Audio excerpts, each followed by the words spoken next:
You're listening to The Briefing, first broadcast on the 11th of November 2025 on Monocle Radio.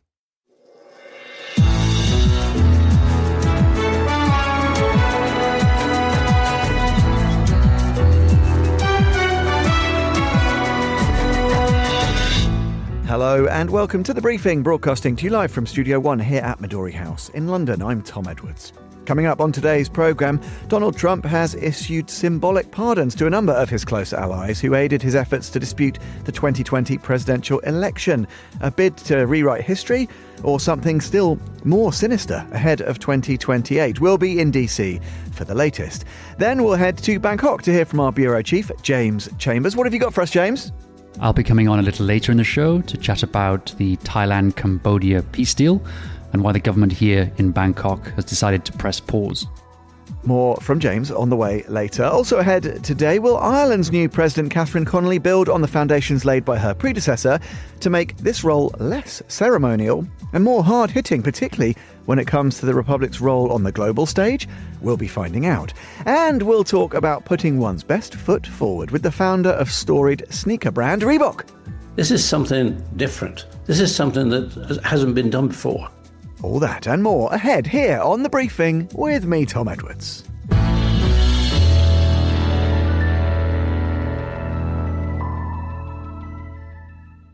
A very good afternoon to you from London. Good morning, good evening, wherever you are. Thanks for joining us on this Tuesday edition of the show, which we will commence in the United States, where Donald Trump has once again been very busy. Here to tell us some of the things he's been up to is Zoe Tillman, senior reporter at Bloomberg in Washington. Good morning to you, Zoe. How are you today?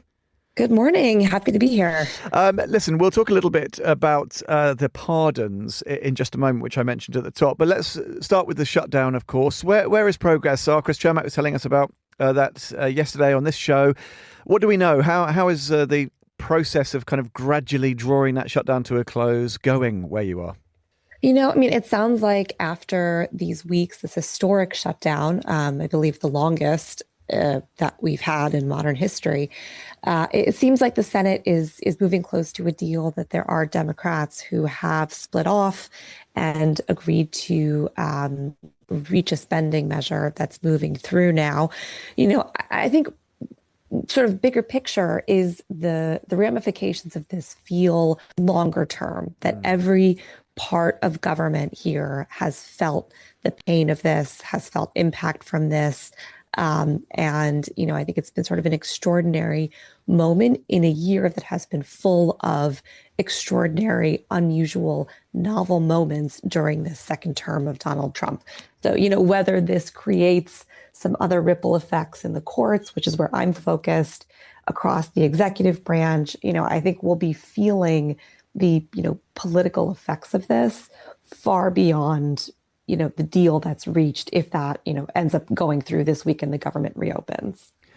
Okay, well, let's talk about, it's kind of partially legal and partially not. Donald Trump's obviously made a lot of personal pardons to some of his sort of inner circle who were involved in those attempts to dispute the 2020 election. And we should say that his pardons, I think I'm right in saying in most cases, don't relate to specific criminal charges. They're these kind of personal ones, so their sort of legal standing is something of a question mark. But it affects the likes of Rudy Giuliani, Bannon, Mark Meadows, some of the characters that we've been following over the past few years. What do you make, Zoe, first of all, of the way that Trump's communicated these pardons first up? Right. I think first we have to take a step back.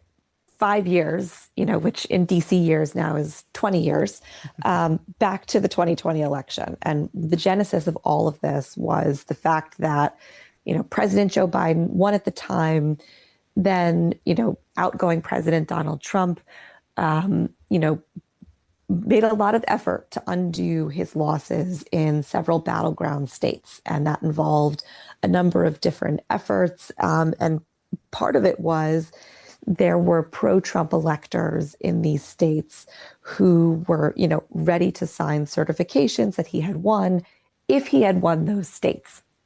And a number of Donald Trump's key allies, including Rudy Giuliani, had this idea to have the electors meet on the day when the, quote unquote, so-called real electors for Joe Biden who had won those states, when they met, had the pro-Trump electors sign these certifications saying he won when he did not. Those were then sent to the officials in Washington who would normally receive them, which was, at the time, confusing and chaotic. And ultimately they were not accepted, but they existed. And there was, since then, this question of whether that effort itself was illegal. Was it criminal? Was it, in some states, it was charged as forgery, as fraud, as a conspiracy. And so in some states, these electors were charged, faced criminal charges. Lawyers involved in this scheme were charged. In Georgia, everybody was charged, including Donald Trump. And then in DC, in federal court, Donald Trump was also charged by himself with sort of this broad alleged conspiracy to, commit crimes against the United States by trying to overturn the election. So fast forward, Donald Trump wins this time in 2024. He's been very liberal with the pardon power since taking office. Normally, we see a lot of pardons at the back end of a presidency, not the front end. But coming in, there were mass pardons and clemency for his supporters involved in the riot at the U.S. Capitol on January 6th in 2021. A number of sort of pardons that involve people that he knows or people that are connected to him or to the Republican Party. So what we got yesterday was an announcement from the U.S. pardon attorney, Ed Martin, who had represented, folks involved in January 6th. He's been a real advocate for undoing all the prosecutions related to the 2020 election. Ed Martin announcing these sweeping pardons covering, not just a list of 70 plus people, including people like Rudy Giuliani, other lawyers that were involved like Sidney Powell, John Eastman, Jeffrey Clark, most of the electors, I should say, in the battleground states. And then this very broad language of anyone else, any U.S. citizen involved in what happened. So really meant to be a catch-all for this entire situation that, really threw the country and its political system and the fate of democracy into turmoil at the time. And it's really meant to sort of wipe that slate clean. Now, the critical part of this is that it doesn't really pardon anyone of anything specific. Federal pardons from the president don't apply to state charges. So to the extent there are still charges pending against the electors, which is the case in some of these battleground states, the pardon doesn't affect those cases at all. It has no bearing on them. None of his top allies were federally charged. When Donald Trump was charged, that indictment included unindicted, unnamed, alleged co-conspirators that using, puzzle pieces we identified as people like Rudy Giuliani, but they were never charged. So that, including all these people on this list, it doesn't change anything practically right now for them, but certainly symbolically, it carries a lot of meaning. Well, yeah, so just really briefly to follow up then on that, Zoe, what's the threat that this poses potentially in terms of, jeopardizing potential future prosecutions should we see, hopefully we never see the likes of Jan 6 again, but that kind of dissent, those kinds of protests, these kinds of actions, is there a genuine risk, again, in legal terms, that could potentially be undermined by this kind of broad brush thing? Or do you think because there's an understanding that it is largely symbolic, the tail maybe doesn't run that far?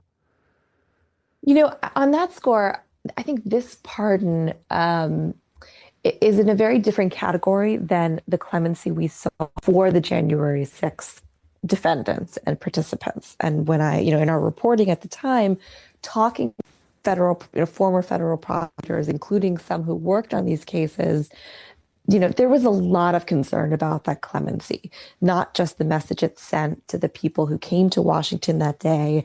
That list included people who were convicted of, violently, brutally assaulting police officers, destroying property in the Capitol, It wasn't just the folks who were sort of categorized as the misdemeanor offenders who, maybe walked in, walked out, the trespassing offenses, but it included, violent acts. There was a lot of concern about the precedent and message that would send, that it would empower those people specifically, that it would empower the supporters at the time, this idea that, political violence, the line keeps moving.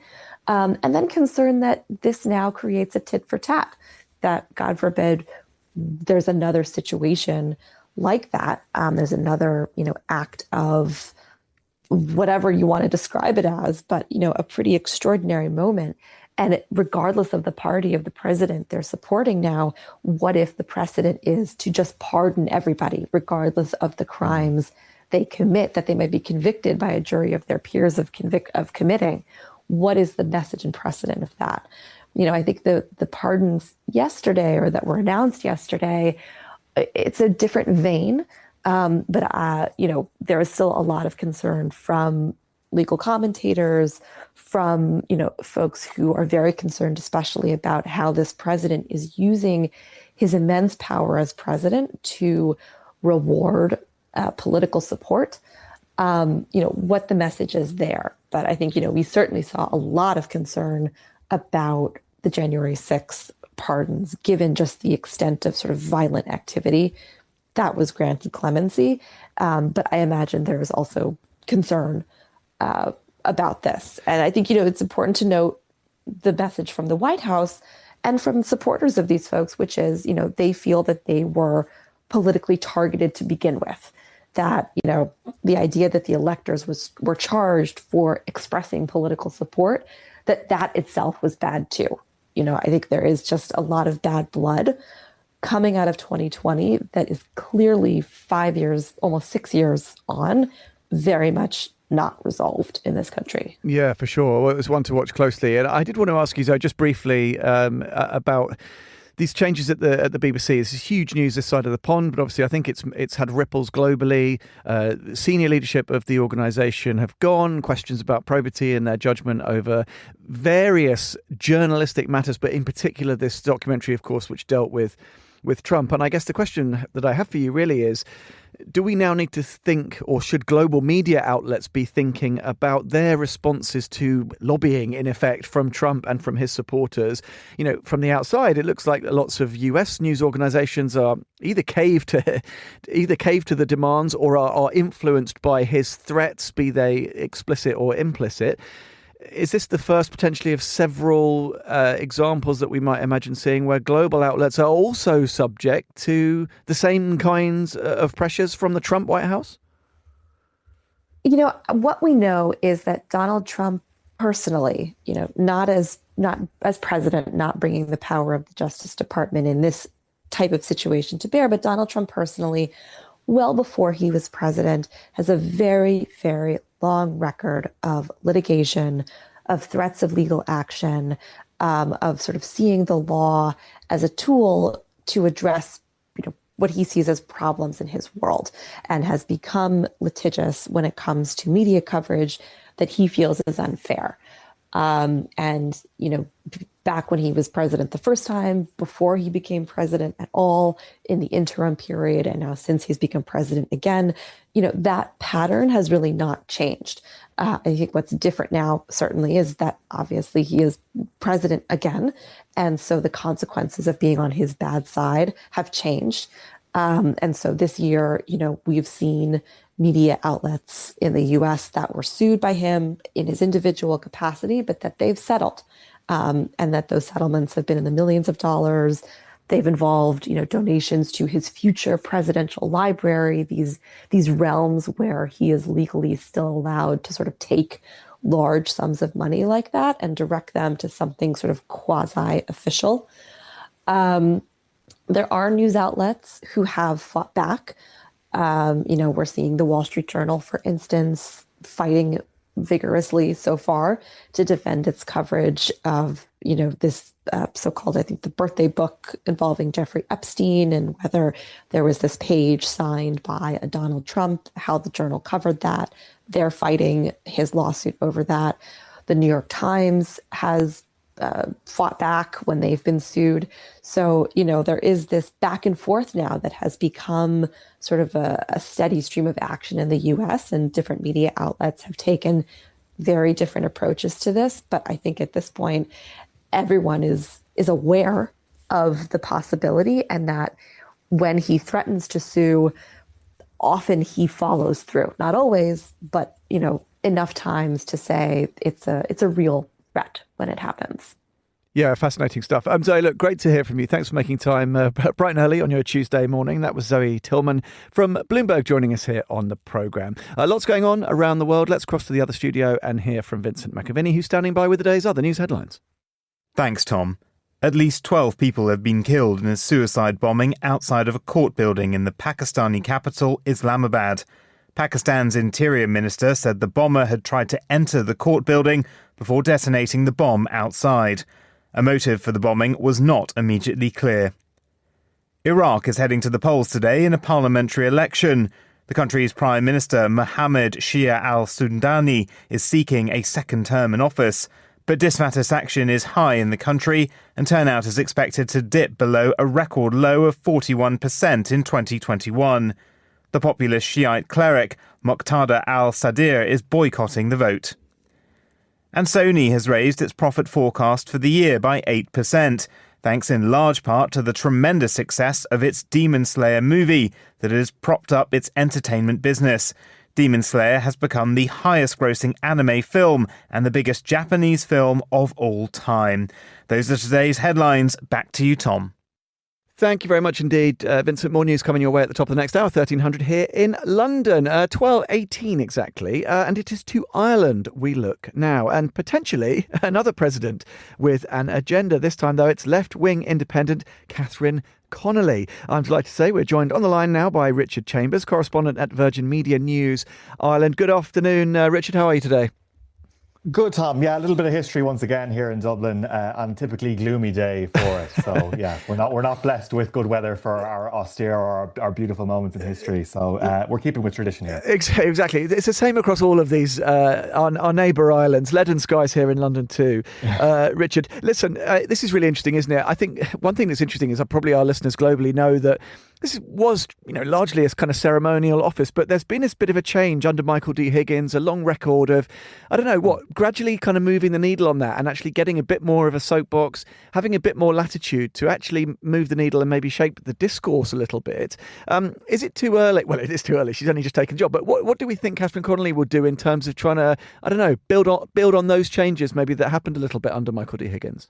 Yeah, I think you're absolutely right. I think the presidency of Michael D. Higgins over the last 14 years has changed the role of the president. Traditionally, if you went back through the 80s, 70s, back through the 60s, the president was seen occasionally and not heard, did not really speak out about international matters or social issues, particularly housing is something which Michael D. Higgins has spoken out about in the context of issues affecting people in Ireland, the housing crisis here going on for over a decade. Michael D. Higgins describing it as, one of the great inequalities, one of the great crises of our times. Getting the backup of the Irish government of the time, it should be said as well. So there has been occasionally times where Michael D. Higgins has spoken out on issues, and it has raised the hackles of the Taoiseach of the day, of the government of the day. You've had privately ministers in the Irish government giving out about or criticising something they wouldn't do very publicly whatsoever, the president of the day. And that is something which has stuck throughout the 14 years of Michael D. Higgins. And Catherine Connolly has now come along, and I think she's very much in the same mould as Michael D. Higgins. Throughout the presidential election campaign, she repeatedly criticised the current government, the Fianna Fáil, Fine Gael coalition government, saying that it is too banded towards the neoliberal policies of the day, that it has jeopardised Irish neutrality, that it's too close to NATO, for example, and it hasn't fixed, again, that housing crisis issue. So she says she is not going to be shy about raising these issues as president as well. And I think we can take her at her word on that. Well, yeah, and just give us your sense of how the government can best deal with this, because one imagines maybe there might be a greater, confidence that they can sort of manage her expectations if she's pursuing them on a very domestic agenda, looking at that housing crisis, for example. But on these more foreign affairs issues, as you said, very outspoken about NATO, EU defence alignments, this drift away from strict neutrality. That's a tricky sort of diplomatic challenge, right, for the government to manage her pronouncements if, as you say, she continues to be pretty outspoken and pretty explicit about her criticisms. Yeah, and I think you saw during the election campaign, I mean, the Taoiseach Micheál Martin of Fianna Fáil and Taoiseach Simon Harris, the Deputy Prime Minister of Fine Gael, both of them spoke about how important the issues of European defence were for Ireland and how Ireland has been seen as an outlier in the European context for, being neutral, for not having any real defence capabilities. And of course, our underwater cables affecting telecommunications between the Western Hemisphere and Europe as well, and how important it was that Ireland have a president who speaks to that as, it's a ceremonial role, but you are the chief commander of the Defence Forces of Ireland. So having Catherine Connolly, who has been from the her very earliest days in politics, been outspoken about militarisation. She has protested against the US the US military's use of Shannon Airport in the west of Ireland.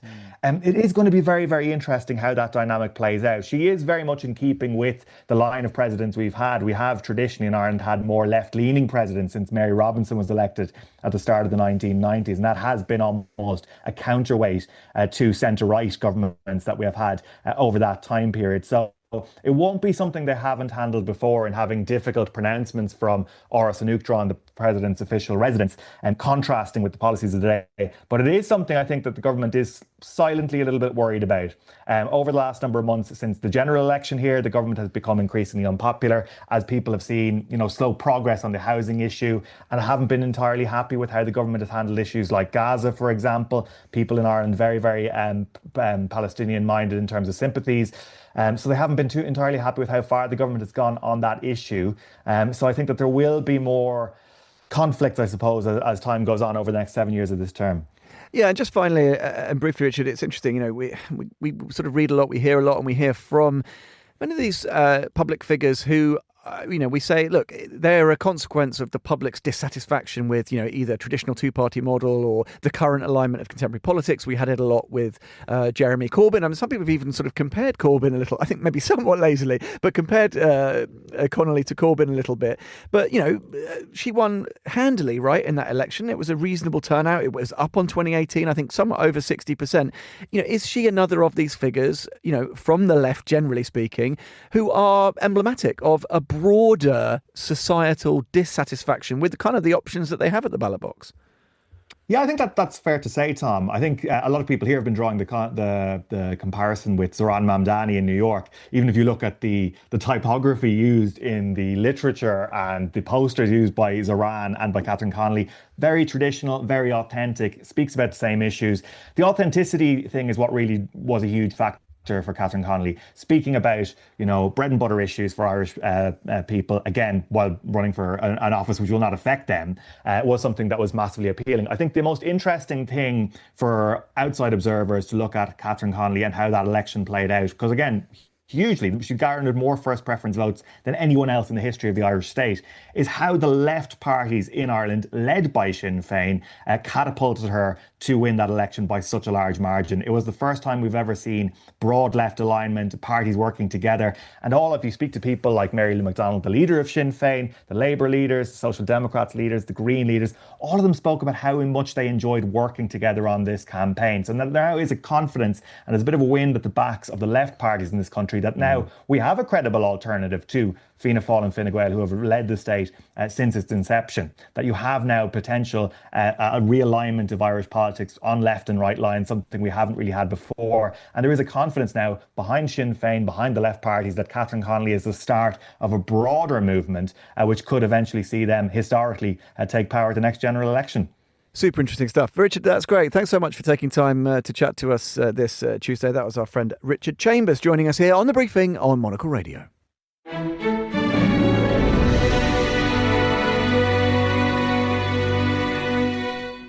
A little bit of a change of gear, if you'll pardon the pun. The founder of Reebok, Joseph William Foster, at the age of 90, has returned to manufacturing sneakers. Along with footwear brand Scintillate CEO Ben Weiss, he's now produced the world's first AI-designed shoe. In the 50s, of course, Joe transformed Reebok from a small family business in Bolton in the northwest of England into the global powerhouse we know today. Along with Ben, he joined Monocle's Tom Webb to explain more about his return to work and the future of footwear design and manufacturing. At Reebok, we look for white space. What you're doing? What's different? Where can you make that difference? And with Ben, not only has he got the energy, he's just hit on something now. Okay, AI is here, so why not use it? And AI is using that. And 3D printing is new, it's different. So this is the attraction. And, okay, you can produce something different, but then you need the energy to make it happen. And Ben has that, and he's in the right space. So that was the attraction. And surprisingly enough, it's working very nicely. What reaction have you had, Joe, so far? Well, the reaction is people don't know what 3D printing is and how do you 3D print a shoe. But everybody's saying, oh, I'd love that. I'd love to see it. So we're on that cutting edge. At this moment, we're just at that point. Ben has about 4 or 5 different products now, all 3D printed on AI, of course, AI designing, which is, again, different. AI designing is not just AI. You need somebody to put an idea up there. So we still use designers, but about 70-80% of it is that when you get to AI, you put a proposition up there, and instead of somebody just giving you 1 or 2 differences, the AI will give you 20, 30, 100 different ideas, and you can bring those together. So the reaction is, okay, this is great. When can we have it? When can we get it? Well, we're working hard on that. And in traditional manufacturing, it can be 18 months from sort of concept to product. With AI, you can do that in 3 months. And you can make just 1 shoe, whereas traditional manufacturing, making 1 shoe costs you hundreds of thousands of dollars. So people are responding to this, and people want to see it. People want to feel it. So it's early days, but we're here now. It's early days, but Ben, with all your energy, you have now created the most AI physical commercial product in the world. It's the Luminez sneaker. Can you tell us a bit about it? So we really wanted to build on our foundation of the first shoe we did, the Explorer, and just see how far can we take this? Can we really increase automation so much to the point where it makes it even faster and even more affordable to build out shoes for ourselves and just for also brands and creators to enter into the space, to make it more accessible? And so instead of just having kind of a preset developed by a human, we said, let's have AI just create a concept and then iterate on this concept. And it did that 100 different times to really refine something. And then we just built out the 3D version of that from there. So AI did 95% of the design here, which was incredibly different. And you see the result is really, it doesn't look like anything else. It doesn't look like any other type of sneaker on the market. And I think that what this does is it just shows that AI is capable of a lot more in the physical product space than people think. I mean, you see all these innovations that are coming out. So much of it that's AI driven is software oriented. It's how can we improve your experience online, your experience with different pieces of technology you're using for communication, for creating copy, writing oriented. A lot of it's software driven, but the physical world hasn't been changed too much by AI yet. And that's what's so exciting here. It's like AI has such a different take. It came up with this angle on the back of the shoe that is almost aerodynamic and just vastly different from a design standpoint. And so we're experimenting, we're building products that are different. But what's unique is we also use AI to gather the insights of the way your feet are designed. And it makes a 3D model of your feet. And we're able to use that to give you the perfect fitting shoes. The shoes are made to your arch height, length, width, instep info. The way your heel's designed, toes are shaped if you scan in person at our experience in Times Square in New York City. So we're able to offer just a much better experience using AI on multiple different fronts. And Joe, yes, it looks like a regular shoe, but it does take in all of your personal shapes and your different measures. Why does that make such a difference, having a shoe so tailored for your own feet? Well, a lot of people do have a problem. Really, nobody's feet are absolutely the same, your left and your right, and you can get as much as one size out. And what we're looking at now is the fact that this is something different. This is something that hasn't been done before, and a perfect fit, which 3D printing allows. Okay, 3D printing isn't fast. You're not into the multi-million pairs that the top shoe brands require. But what you are doing is you're making something custom made. And especially when you get athletes who maybe run a marathon, they then want to put something on which will give them that comfort so that they can recover. So these are sort of recovery things. Put your foot into something which is absolutely your shape. And that in itself is different. And it's a different market. And this is what we like about it. It is, when Reebok, when we were out with Reebok, we looked for these white spaces. We couldn't compete with Nike and Adidas at the beginning, but we looked for a white space, and we found aerobics. So this is a different space, and it's a space that people can move into. And when it comes to manufacturing, okay, you need a lot of machines to make a lot of these shoes, but you can do it anywhere. You can do this anywhere where you can put the machine. And who knows, some of these machines, certainly with 3D, we're looking at space, we're doing some designing with AI, and who knows? The space is so original, and we're having fun with it. And finally, Joe, turning to you, I have to ask you this, and I'm sure you're too modest to go into detail, but what does your decades of experience in footwear, what do you bring, or what have you learned that is bringing something to this party? Well, I think what you have to do, we're talking about now, I'm just turned 90, so I've had a lot of experience, and things change, and what you have to do is either be with the change or be the change. And I think here we are with Ben. It is doing something original. So we were so happy to do so many original things in the time with Reebok. And Reebok are there now. You look at the pump, and that created so much energy going into aerobics. So it's creating this energy. And I think what Ben is doing here now, he's getting people's imagination. We have many Zoom meetings with young people who've got some great ideas, and to have a collaboration with them is incredible. And you can do that with this. And so you find this role, this change. There's something that you've got to move, and you've got to change, and you've got to be something different. Ben is doing this. We're doing something different. We're changing people's ideas. We're challenging, not the big guys, we're just challenging marketing. We're challenging the way people think. And if you can do that, and you can have a lot of fun and enjoy life, that's what we did with Reebok, and that's where Ben is now. So it's a great time. And watch this space. That's Reebok's founder, Joseph William Foster, alongside the CEO of Scintillate, Ben Wise, talking to Monocle's Tom Webb a little earlier. Inspirational stuff here on The Briefing on Monocle Radio. And we are going to wrap up today's jam-packed programme by spinning the globe once more and crossing over to Thailand. Monocle's Asia editor, James Chambers, I'm delighted to say, is standing by to join us for a roundup of all the latest on his patch. Good evening to you, James. How are you? Hi, Tom. Good afternoon.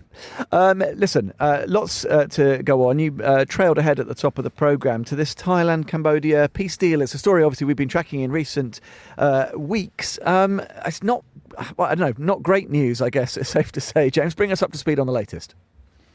It's not great news, no. I mean, in July, the two neighbours fought a brief war. Rockets were fired, people died.